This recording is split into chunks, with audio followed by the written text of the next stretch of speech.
secondo lei che cosa quindi concretamente, che tipo di intervento realisticamente si potrebbe fare?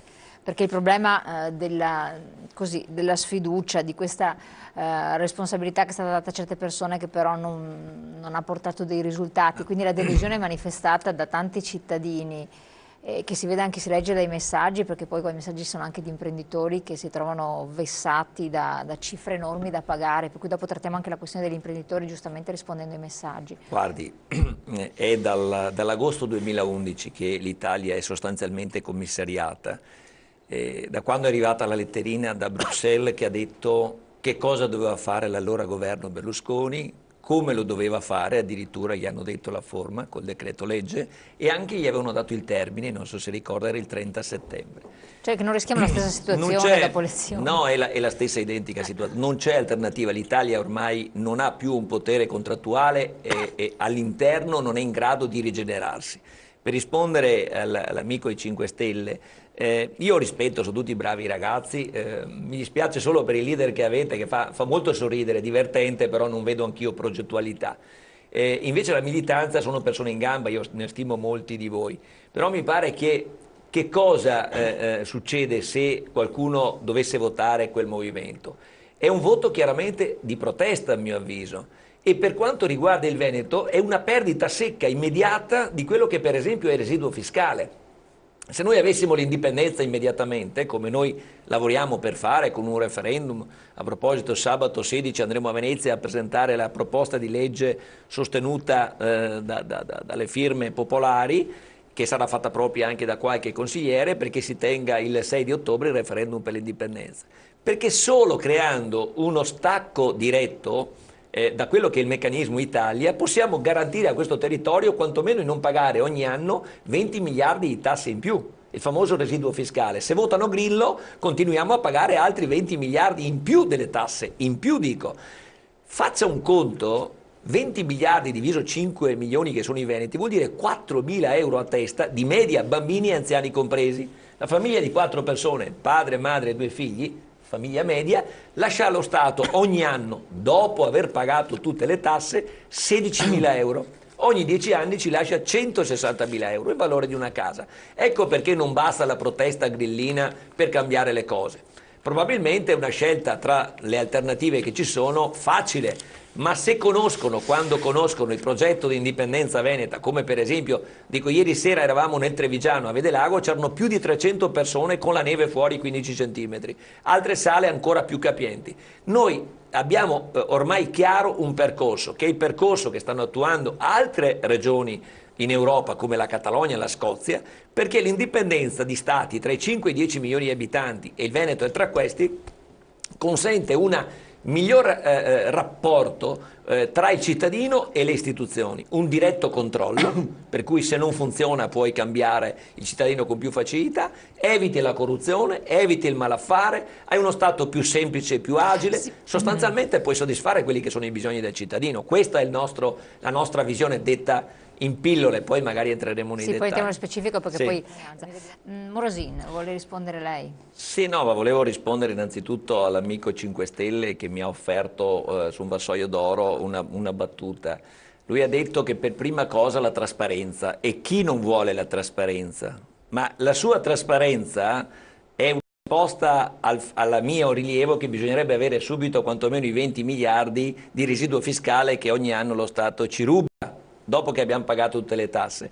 Sarebbe mi stanno svuotando la casa, però io con la trasparenza ci metto la telecamera e vedo chi mi ruba. No, prima fermo chi mi ruba e poi ci metto anche le telecamere perché altri non mi rubino. Sareste un po' ingenui a pensare che basta mettere la telecamera e avere la trasparenza. La trasparenza è una regola che condividono tutti. Prima però devo fermare questo salasso, questo prelievo. Vedo non siete preparati e mi dispiace perché di solito avete anche una buona preparazione. I 20 miliardi di residuo fiscale sono da un dato ufficiale che proviene dal Ministero dell'Interno.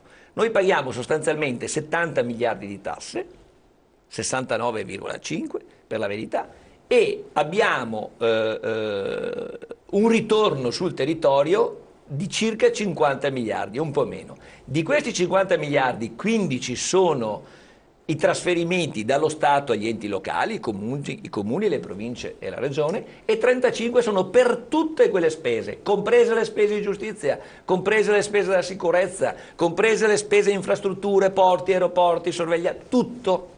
Addirittura le aggiungo, ci sono anche 8 miliardi e mezzo dei 50 per interessi sul debito pubblico. Quindi in realtà paghiamo più di 20 miliardi sostanzialmente.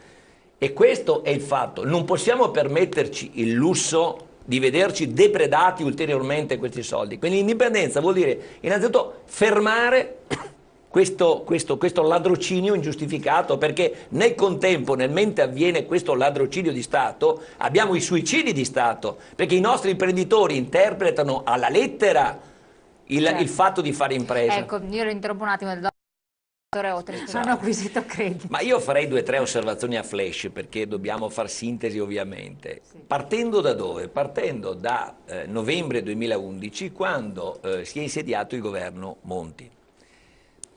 Dopo neanche 20 giorni, quando ha preso il possesso del governo, Monti cominciò a dire: non ci sono più i soldi nelle casse per pagare le pensioni e gli stipendi ai dipendenti pubblici. Il debito pubblico allora era di 1900 miliardi.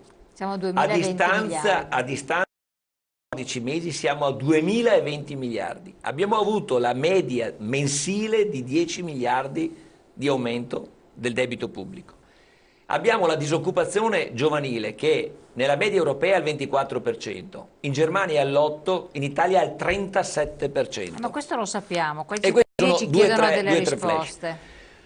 Questo contesto di degrado, di recessione, di appesantimento della vita dei cittadini è stato garantito in questi 13, ormai sono 14 mesi, col consenso di centrodestra e centrosinistra. Hanno votato insieme 52 fiducie.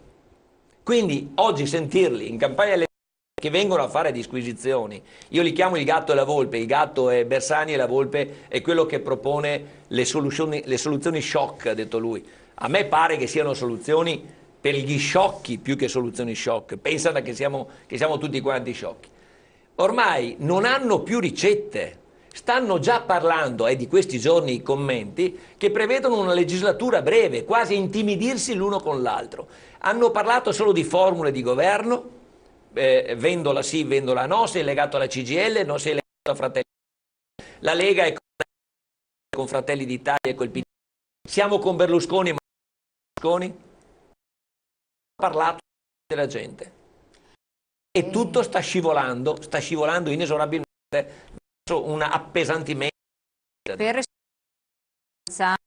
Ma che speranze avete per un progetto? Sì, il nostro è un progetto con i voti che potreste ottenere. Straordinario. Noi fare le elezioni italiane perché vogliamo trasformarle in un para-referendum, un pre-referendum, cioè una verifica di quello che in un sondaggio, anzi più di uno ormai, scientifico, dicono che i veneti, se fossero interpellati sul quesito che noi il progetto che porteremo poi sabato a Venezia, quindi il famoso sabato 16 alle ore 15 del pomeriggio, partendo dal ponte di Calatrava, quindi Piazzale Roma, e andremo fino davanti alla Madonna della Basilica della Salute, per poi portare di fronte a Palazzo Ferrofini il progetto di legge. Chiediamo che sia approvata una legge regionale con la quale si dovrà indire un referendum per chiedere ai veneti quello che nei sondaggi già dicono, che Zaia, che Galan, che Tosi, che tutti quanti dicono che se fosse il referendum voteremmo sì. Noi gli spiegheremo che è possibile fare il referendum e poi quindi i cittadini dicono. Beh, il sondaggio che abbiamo fatto dice che il 57% dei veneti, sondaggio scientifico. Ma non parliamo di sondaggi sotto periodo che vabbè, voterebbero, ma è una cosa diversa delle elezioni, non è sui voti dei partiti, voterebbero in favore dell'indipendenza. Perché noi abbiamo scelto di fare queste elezioni? Del Parlamento italiano non ci interessa che noi, se vogliamo costituire un ente indipendente, il Veneto, uno Stato quindi, che partecipiamo a queste elezioni, perché il nostro territorio, questo territorio ha diritto a assumere anche una sua posizione Diciamo anche che conformemente alle norme del diritto internazionale è un programma di governo, era un programma di sei parole più un punto fermo. Sono dichiarazione unilaterale di indipendenza del Veneto. Questo è il punto. Io le chiedo Se avesse il 100% più un voto, ovviamente, dei veneti. In ogni caso, se avessimo dei rappresentanti, sicuramente questi potrebbero essere solo al Senato, questi non assumerebbero l'incarico di andare a Roma e quindi come 5 Stelle o come gli amici di Fare per avere uno stipendio ridotto. Rinunciare a qualsiasi... Come per avere uno stipendio? Se noi andiamo a Roma, mi sono espresso stipendio. per dire, accettando Okay. rinunceremo a qualsiasi compenso, perché uno Stato noi vogliamo trattenere qui tutto il residuo fiscale, tutte le nostre tasse, ridurle, e questo è l'obiettivo dell'indipendenza. Questo è fantasia. Siccome ci dicono che siamo provinciali, io credo che provinciale sia Roma, ormai è evidente, anche perché gli ordini arrivano da Bruxelles. Protagonisti, facciamo presente che in Europa, come noi, la stessa identica situazione, anche un amico che ha detto, ho portato un'esperienza che approfondire, ma che ha la identica situazione di apparente impedimento.